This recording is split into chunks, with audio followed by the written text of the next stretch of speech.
While I never did get to see much of the Fall Guy in my youth until last year, I'm going to say it was a very fun show, which I've already talked about in my TV log. And I've just got back from seeing the new film adaptation of it with Ryan Gosling and Emily Blunt, now playing in theaters. But is this new take on the 80s TV series worth looking into for some intense action and fun filled stunts? Or is this one just a complete nasty fall? Find out in this spoiler free review right now. Big D's Entertainment Rankings and Reviews.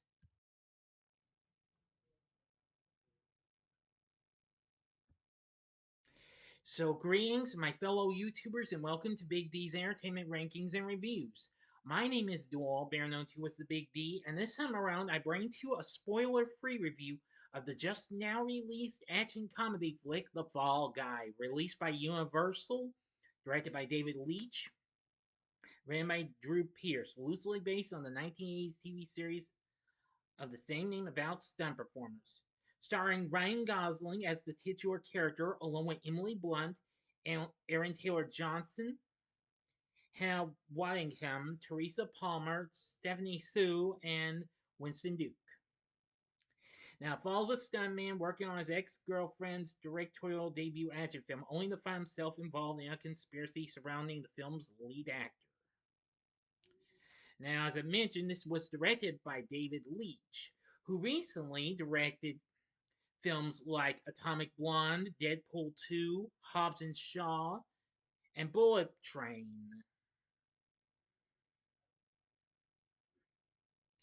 Now then, I must say, this film was so awesome and what have you from when I saw it.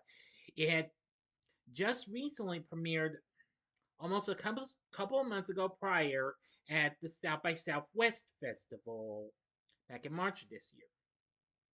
It has gotten some good reviews and has set a Genesis World Record for the most cam rolls performed in a car. Anyway, now, Colt Seavers, a Hollywood stunt performer, works as a stunt double for famous action star Tom Ryder.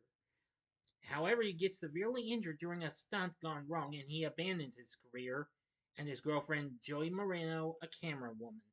18 months later, Colt, now a valet for a small Mexican restaurant, is contacted by Gail Meyer, Tom's film producer. She tells him that Joey is directing her first film, a sci fi epic called Storm, and wants Colt to join the production in Sydney, Australia. Well, after arriving on set, Colt learns that Joey never asked for him and is still angry about their breakup. Gail reveals that Tom has disappeared after getting involved with drugs and she wants Colt to find him before his absence causes the film's cancellation. That's all the story I'm going to give to you. I'm not going to give you no more after this, though. But anyway, yeah. And let me tell you something. I was really, really impressed with this. Now, as you may recall earlier this year, I did a ranking of the 10 best 10 films that I hope to see in the first half of this year, and this was one of them. I'm glad this was really good. Now, as much as I like the TV show, even though I've only seen its first two seasons and a couple of episodes from the third season, which are on YouTube, if you've not seen my TV log of it, of the show, that is, I gotta say this was a blast. This was so awesome. I think this is probably one of the best takes on a TV show that I've seen to this date. And why have you? This outbeats even Charlie's Angels, the original from 2000, not the 2019 reboot. Okay. Anyway, this is just incredible, and I really did enjoy it for what it had to offer. Now, of course, it's based on, well, loosely based on the series created by the late great Glenn A. Larson, as I've mentioned. Now then, my well, before I start on the cast, I've got to say Dominic Lewis does an exceptionally good job on the score.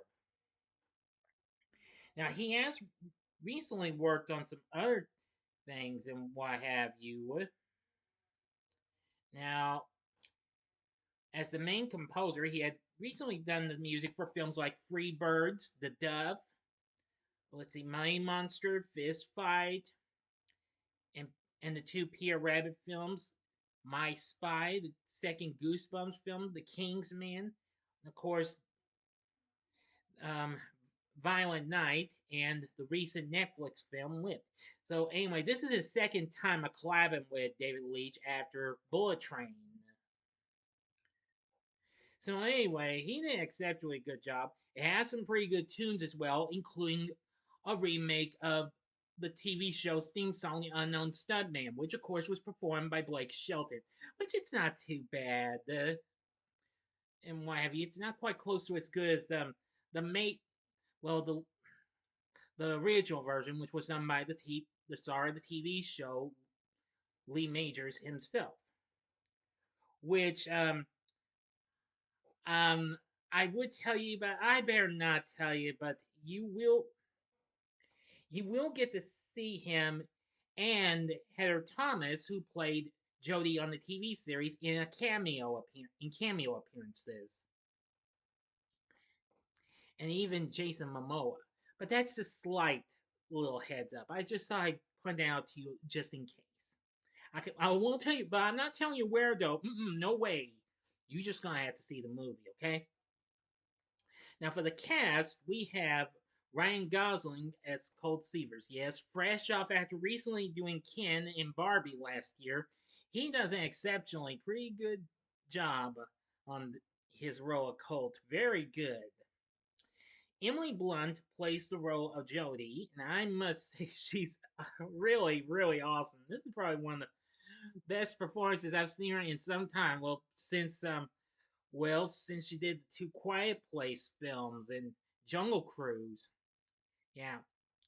Playing Tom Ryder is Aaron Taylor Johnson, who you may know played the titular character in the superhero flick Kick Ass and its sequel. I still haven't reviewed those yet. I've got to.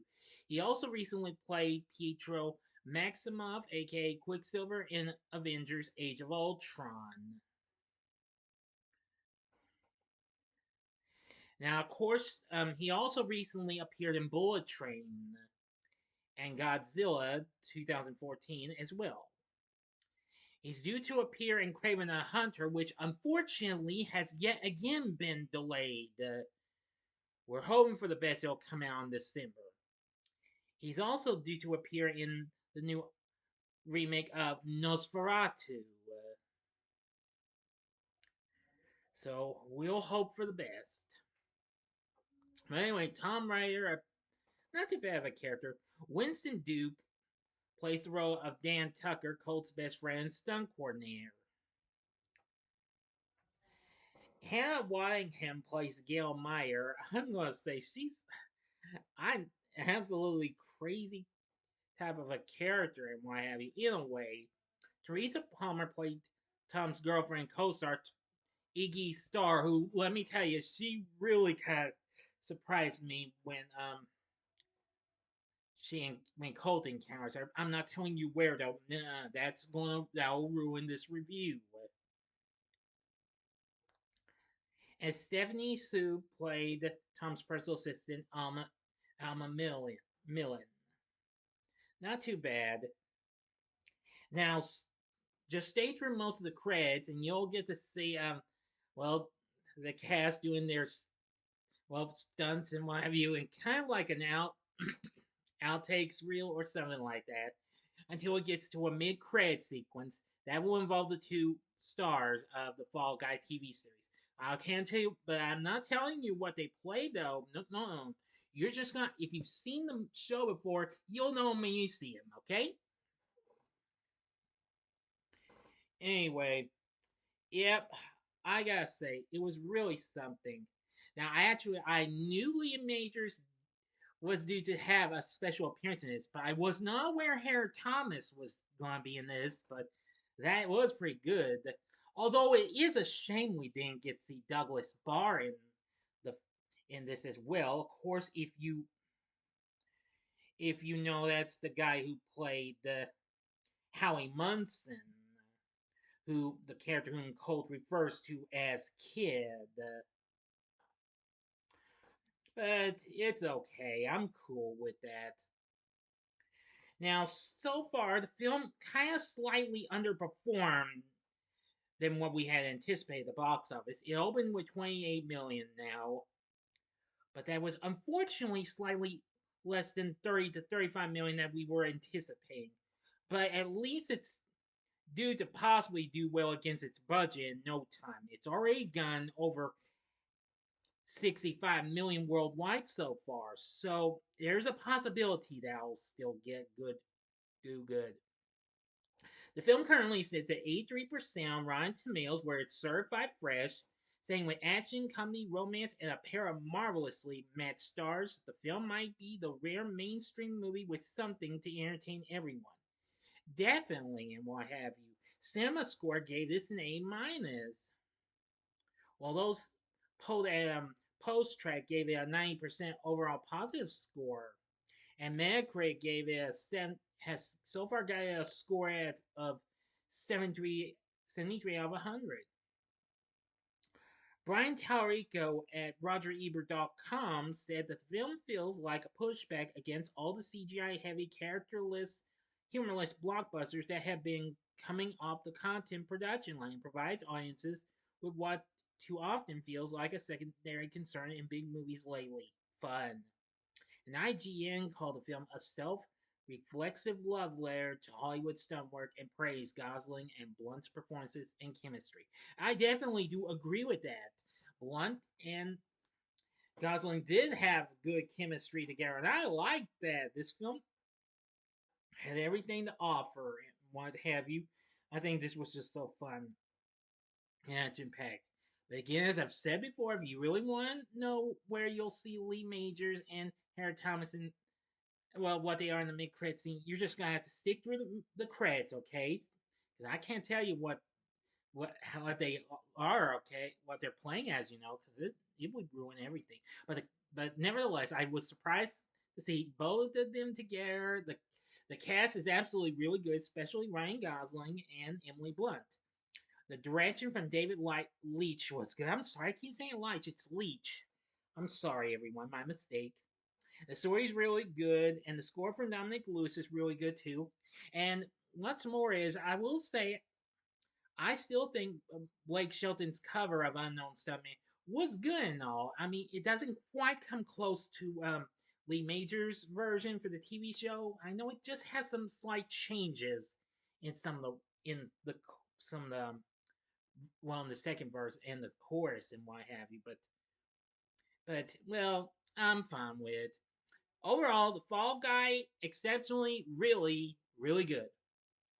So for my score, I'm gonna give the Fall Guy 5 stars, which of course means on a scale of 1 to 10, I give it a 10. So what did you think of the Fall Guy movie? Let me know in the comment section below. If you like this video, click the like button, subscribe, and be a part of the Big D Nation. And join me next time when I bring to you a review of Three Ninjas Kick Back. So if you like this, check out my reviews of these other films. Well, maybe not other films, but I could go ahead and give you a couple of films from a big franchise for Universal, the Fast and the Furious franchise. And I think maybe the pretty good ones. The upper left hand corner is my review of Furious 7, which that was really a good film. The upper right hand corner is my review of The Fate of the Furious, the 8th film in the franchise. Or if you'd like, go to the bottom left hand corner and see the TV log I did on the original Fall Guy TV series itself from 1981. And the bottom right hand corner is the button you can click to subscribe. If you like rankings and reviews on movies, TV, music, video games, etc., then I'm your guy. Thanks for watching and continue to help support my channel and make it grow and make my video views grow too. So until next time, I'm the Big D saying, see ya.